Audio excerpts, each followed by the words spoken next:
ایک پاکستانی بندہ جو کہ یو کے اندر سیٹل ہے, وہاں پہ کنسلٹنٹ ہے, وہ امریکہ کے صدر ڈونلڈ ٹرمپ کے اوپر کیس کر دیتا ہے. پوری دنیا جو ہے وہ اس بارے میں جو ہے تھرتھلی مچ جاتی ہے کہ ڈونلڈ ٹرمپ کے اوپر ایک پاکستانی نے کیس کر دیا ہے.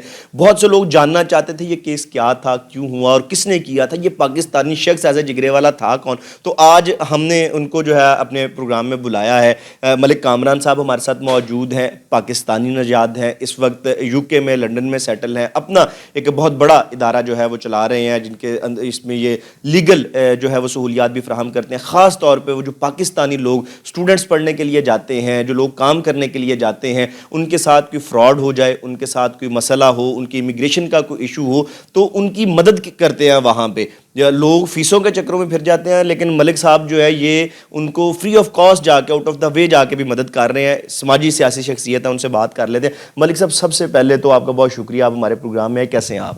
جی بسم اللہ الرحمن الرحیم. السلام علیکم رحمۃ اللہ وبرکاتہ. جی اللہ کا بڑا شکر ہے. جی ملک صاحب, سب سے پہلا جو لوگ جاننا چاہتے ہیں, ڈونلڈ ٹرمپ امریکی صدر ہیں, وہ ایک دوسری دفعہ صدر ہیں, وہ ان پہ آپ نے کیس کیا برطانیہ میں, وہ کیس کیا تھا, وہ کیوں کیا آپ نے, اور اس کے کیا محرکات تھے اور کیا نتیجہ نکلا؟ بیسکلی سر 2016 میں اس نے ایک بیان دیا تھا مسلمانوں کے حوالے سے اور میٹروپولیٹن پولیس کے حوالے سے جو لندن میں ہے. تو چونکہ یہ اس کو ہم نے کنڈیمڈ کیا, ایسے کنڈیمڈ کیا کہ ایک ڈیفامیشن ایک لا یو کے میں ہے, اس کی بنیاد پہ London high court queen bench میں ایک کیس فائل کیا, جس میں اس نے اپنے وکیل کو ٹیم ارینج کی. اور یعنی ڈونلڈ ٹرمپ کو کیس لڑنا پڑا پھر وہ؟ جی, ڈونلڈ ٹرمپ کو جو 7th ایونیو ہے نیو یارک میں, اس کی بلڈنگ ہے, وہاں ہم نے سرو کیا وہ کلیم ہائی کورٹ کے حکم پہ, اور اس نے پوری ٹیم بھیجی اور وہ کیس چلا لندن ہائی کورٹ میں. تو وہ اس کے بعد سم ٹیکنیکل ریزن کی وجہ سے وہ کہ اپنا فردر پروسیڈ نہیں ہوا, مگر یہ ہوگا ایک اسٹرانگ میسج چلا گیا کہ جناب اگر کوئی ایسی چیز ہو تو آپ اس کو کنڈیمڈ کریں, چاہے بیان دے کے یا کورٹ کے تھرو. آپ نے بتا دیا کہ چاہے وہ امریکہ کا صدر ہو, وہ مسلمانوں کے بارے میں یا اداروں, جس طرح برطانیہ میں بھی وہ ادارے ہیں, وہاں کا جو ادارہ جن کے خلاف بیان دیا گیا, وہ یہ چیز نہیں کر سکتے کہ لائن ہے وہ کراس نہیں کر سکتا کوئی؟ نہیں سر, اگر آپ انسان کی زندگی بڑی مختصر ہے, آپ نے دنیا میں کیا لے کے جانا ہے, مگر ایک لیگل وے میں اگر آپ کے پاس ایک سہولت یا اپرچونٹی ہوتی ہے تو آپ کو لازمی طور پر اس کو کنڈیمڈ کرنا چاہیے, اور اس حوالے سے اس کو کورٹ میں بھی اگر چیلنج کرنا پڑے, اگر اللہ نے آپ کو توفیق دی, اللہ کی بلیسنگ ہے, تو اس کو آپ اگنور نہیں کرنا چاہیے. اچھا سر, ایک ہم پہلے جب بات کر رہے تھے, آپ نے بتایا کہ پاکستانی جو لوگ ہیں یہاں سے بچے پڑھنے بھی جاتے ہیں, کوئی کام کرنے جاتا ہے ورک پرمٹ پہ, کوئی بزنس کے لیے وہاں پہ جاتے ہیں, اور وہاں پہ ان کے ساتھ کوئی معاملہ ہوتا ہے, وہ دنیا سے چلے جاتے ہیں, ان کا وہاں پہ کوئی موجود نہیں ہے قریبی عزیز جو یہاں پاکستان میں پیچھے ہوتے ہیں. ان کو نہیں پتہ ہوتا کہ ان کی انشورنسز بھی ہوتی ہیں جو ان کو مل سکتی ہیں, اس کے علاوہ ان کے وہاں پہ کوئی پراپرٹی یا ان کے اکاؤنٹس میں پیسے ہوتے ہیں, وہ نہیں پتہ ہوتا انہیں. تو اس حوالے سے آپ کیا وہاں پہ کام کر رہے ہیں جو آپ ہمیں بتا رہے تھے, وہ ہمارے ناظرین کو بھی بتائیں. سر مسئلہ یہ ہے کہ بہت سارے لوگ یہاں سے جاتے ہیں زیور بیچ کے, پراپرٹیاں بیچ کے, وہاں جاتے ہیں, محنت کرتے ہیں 10 سال 15 سال 20 سال یا کم عرصہ, اس کے بعد کسی بھی ریزن سے, یہ تو انسان عارضی طور پر آیا جانا ہے, وہاں ان کی ڈیتھ ہو گئی یا پاکستان میں ہو گئی, تو کئی دفعہ ان کی فیملی ادھر ہوتی ہے, کئی دفعہ نہیں ہوتی, کئی دفعہ فیملی کے پاس ویزا ہوتا ہے, کئی دفعہ نہیں ہوتا. تو اس میں اس کی جو پراپرٹیز ہوتی ہے, بینک میں پیسے ہوتے ہیں, تو جو پیچھے فیملی کا ان کو پتہ نہیں ہوتا ہے کیسے ریکور کرنی ہے, کیا ہے, ان کا کوئی کانٹیکٹ نہیں ہوتا. اس وجہ سے یا تو وہ پراپرٹی جو ہے اس کے رشتہ دار ہے وہ کھا جاتے ہیں, یا پھر اگر کوئی گورنمنٹ کو پتہ چلے تو گورنمنٹ اس کو اپنی کسٹڈی میں لے لیتی ہے. تو آپ پھر وہاں پہ کیا کر رہے ہیں؟ اگر کوئی جس طرح میرا کوئی عزیز وہاں پہ ہے تھا, وہ پاکستان آئی یا وہاں پہ تھے, وہ دنیا سے چلے گئے, وہاں پہ ان کی چیزیں مجھے پتہ ہی نہیں ان کے پاس کیا ہے, تو وہ کیسے ہمیں پتہ چل سکتا ہے, اور پھر اس کو اگر میں لینا چاہوں کیسے لیا جا سکتا ہے؟ بہت اچھا سوال کیا سر آپ نے. اس میں یہ ہوتا ہے کہ جو فیملیز ہوتی ہیں ان کو پتہ ہوتا ہے ان کا فلاں بینک کا اکاؤنٹ نمبر ہے یا بینک ہے, کوئی اسٹیٹمنٹ ہوتی ہے یا کوئی پراپرٹی اس کی ہے, اس کا ایڈریس ہوتا ہے, تو وہ ساری چیزیں لینڈ رجسٹری کے تھرو اس کی نکال کے کسی نے قبضہ کیا, تو جیسے پاکستان میں جانشینی سرٹیفکیٹ ہوتا ہے, اس طرح وہاں سکسیشن سرٹیفکیٹ ہوتا ہے. یہاں پہ درمیان میں ایک سوال ہے سر, قبضہ تو صرف پاکستان میں ہوندا سی, یو کے وچ بھی قبضہ ہو جاتا ہے؟ جی یو کے میں بھی قبضہ ہو جاتا ہے, اور یو کے میں قبضہ کرمنل گینگ بھی ہیں, وہ بھی قبضہ کر لیتے ہیں, اور قبضہ کر لیتے ہیں, اور وہاں پروسیس اتنا ڈیفیکلٹ ہوتا ہے, اتنا ایکسپینسز ہوتا ہے کہ عام بندے کی ضرورت ہی نہیں ہوتی, اس وجہ سے بھی جسٹس جو ہے مس کیریج ہو جاتا ہے سر. تو اچھا سر, اس کے علاوہ آپ پاکستانی جو یہاں سے اسٹوڈنٹس جا رہے ہیں ان کو, اس کے علاوہ جو یہاں سے لوگ کام کرنے کے لیے جاتے ہیں وہاں پہ, ان کو کیا کیا سروسز دے رہے ہیں؟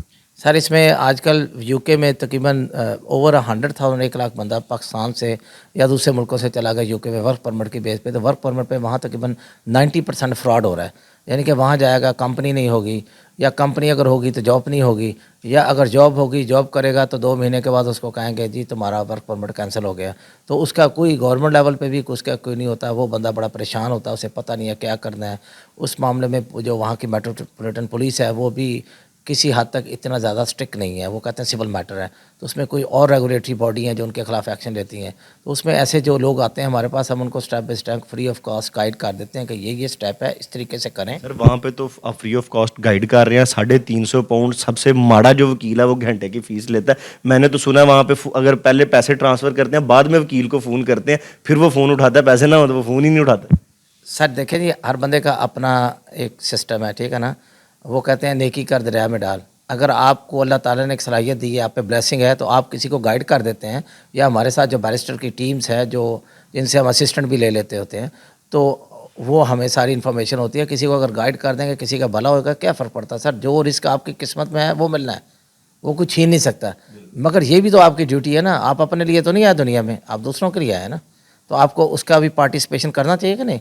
بالکل. اچھا, تو اب یہ ساری چیزیں تو آپ نے بتا دی, آپ کیا کر رہے ہیں, کیسے کر رہے ہیں. یہ شروع کیسے ہوا تھا؟ آپ پاکستانی ہیں, برطانیہ پڑھنے گئے تھے یا اس کے بعد گئے, کیسے یہ پریکٹس وہاں پہ شروع ہوئی؟ جی, اس میں یہ ہوا تھا کہ میں ادھر پیدا ہوا تھا جب میری 4 سال تھی. پیرنٹس کے ساتھ پاکستان مائیگریٹ کر کے آیا تھا. اس کے بعد میں 27 سال کے بعد 98 میں گیا تھا. تو مجھے وہاں 24 سال ہو گئے.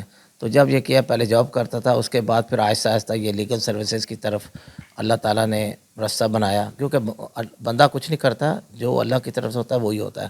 تو اس طریقے سے وہ گرو ہوتا گیا. پھر وہاں ایک پیرا لیگل فارم بنائی. پھر جو سلسٹر بیرسٹر تھے ان کو ایز اے کنسلٹنٹ ہم ہائر کرتے تھے, اس طریقے سے سروسز پرووائڈ کرتے تھے. تو یہ سلسلہ, یہ جو صدقہ جاری آج تک چل رہا ہے, اور انشاءاللہ میری زندگی تک چلتا رہے گا. تو سر ایک اور چیز بھی ہم نے وہ دیکھی, آپ بھی ہمیں بتایا تھا, اس کے بعد ہم نے سرچ بھی کیا, ہمیں پتہ چلا کہ برطانیہ میں, لندن میں لوگ آپ کو بڑے جانتے ہیں, آپ بہت زیادہ مشہور وہاں کی پرسنالٹی ہیں. الیکشن وغیرہ بھی آپ نے وہاں پہ جو ہے بڑے اوپر میئر کے لیول تک آپ نے الیکشن لڑا, آپ کی اپنی سیاسی پارٹی بھی ہے.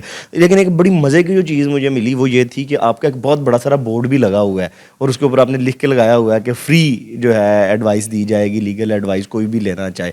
تو پہلی تو بات یہ, وہاں پہ بورڈ کیسے آپ نے لگا لیا؟ برطانیہ میں تو بورڈ ہی نہیں لگتے. اور پھر اوپر آپ وہ لگایا بھی کس لیے؟ پیسے کمانے کے لیے نہیں, فری ایڈوائس دینے کے لیے. بڑا انٹرسٹنگ بورڈ کا مطلب یعنی بل بورڈ. سمجھ گیا. بل بورڈ بیسکلی تو وہاں پرمیشن ہی نہیں دیتی وہاں کی جو لوکل اتھارٹیز ہیں. 32 لوکل اتھارٹی ہیں لندن میں.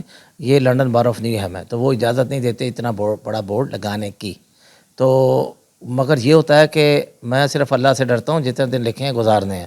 مگر چونکہ لا کا پتہ ہے, اگر آپ اپنی پراپرٹی کے اندر بورڈ لگاتے ہیں اور اس سے کسی کی ڈسٹرپشن نہیں ہوتی, ہیلتھ اینڈ سیفٹی ایشو نہیں, لگا سکتے ہیں. کورٹ آف اپیل کی ججمنٹس بھی ہیں. مگر اس لیول پہ جو پریکٹس ہے وہاں نہیں ہے, وہ اس کو پسند نہیں کرتے. تو انہوں نے, ہم نے لگایا تھا, انہوں نے اس پہ اپلیکیشنس تھیں, نوٹسز دیے, تو اس کو ہم نے چیلنج کیا. ہائی کورٹ, سپریم کورٹ میں, یورپین کورٹ میں پینڈنگ ہے. تو وہ بھی کہتے ہیں کہ ٹھیک ہے سر آپ جو کر رہے ہیں. لیکن آپ پڑھے ہوئے ہیں. جی ان شاء اللہ تعالیٰ بالکل ہیں. تو تبھی تو آپ کام کرتے ہیں, کیونکہ جب آپ ڈٹرمن ہو گئے اور اللہ پہ بلیو کریں گے اور اس لیول پہ جا کے کام کریں گے. نہیں تو صدقہ جاریہ کرنا, لوگوں کی لیگلی طور پر ہیلپ کرنا, گائیڈ کرنا, یہ سر کو آسان کام نہیں ہے, بہت مشکل کام ہے. سر اب ایک بڑا ٹرینڈ ہم دیکھ رہے ہیں پچھلے 8-10 سالوں میں پاکستان میں, جو ہے ہر بندہ یو کے جا رہا ہے. جو نہیں جا رہا وہ جانا چاہتا ہے. پاسپورٹ تقریباً لوگوں نے بنوا لیا کہ یو کے جانا ہے, ویزا لگ جائے, پیسے پکڑ کے جانا پڑے, چلے جائے. تو آپ وہاں پہ موجود ہیں, آپ اسٹوڈنٹس کی زندگیوں کو دیکھ رہے ہیں, وہاں پہ آپ کے پاس جابس کے حالات بھی پتہ ہیں کہ ہیں نہیں ہیں کیسے. تو کیا مشورہ دیں گے پاکستان سے لوگوں کو آنا چاہیے وہاں پہ؟ کیا اتنی وہاں پہ موجود ہے اسپیس کہ مزید پاکستانی کو وہاں پہ آ سکے, کام کر سکیں یا پڑھ سکیں؟ سر جی اسپیس تو نہیں, اوور کراؤڈڈ ہے. اور دوسری بات یہ ہے کہ اگر کوئی 1-1.5 کروڑ لگا کے جاتا ہے تو 1-1.5 کروڑ از اے ہینڈسم اماؤنٹ ان پاکستان. تو میں تو اسے کہوں گا کہ یہیں اچھا سا بزنس کر سکتا ہے. فیملی میں ہر چیز ہے, اور 5 وقت اذان ہوتی ہے, نماز وغیرہ بھی پڑھتے ہیں. تو وہاں تو یہ چیزوں کا کنسیپٹ بہت کم ہے. دوسری بات یہ, اگر کوئی جانا تو ٹیکنیکل سکل سیکھ کے جائیں. اور دوسری بات یہ ہے کہ یو کے جو ہے وہ سب کے لیے ہے, ٹھیک ہے نا. ہاں وہ ایک ریس ہے, تو اس میں جو اچھا کھلاڑی ہوگا وہ کامیاب ہوگا. یعنی کہ کوشش اگر آپ اس بندے کو کر لینی چاہیے جسے لگتا ہے کہ میں کامیاب ہو جاؤں گا, کہ اگر میں اتنی بڑی رقم خرچ کر رہا ہوں, اسے نظر آ رہا ہے کہ میں اگلے 8-10 سالوں میں کوئی بہت بڑا کام کر لوں گا, تو وہ جائے.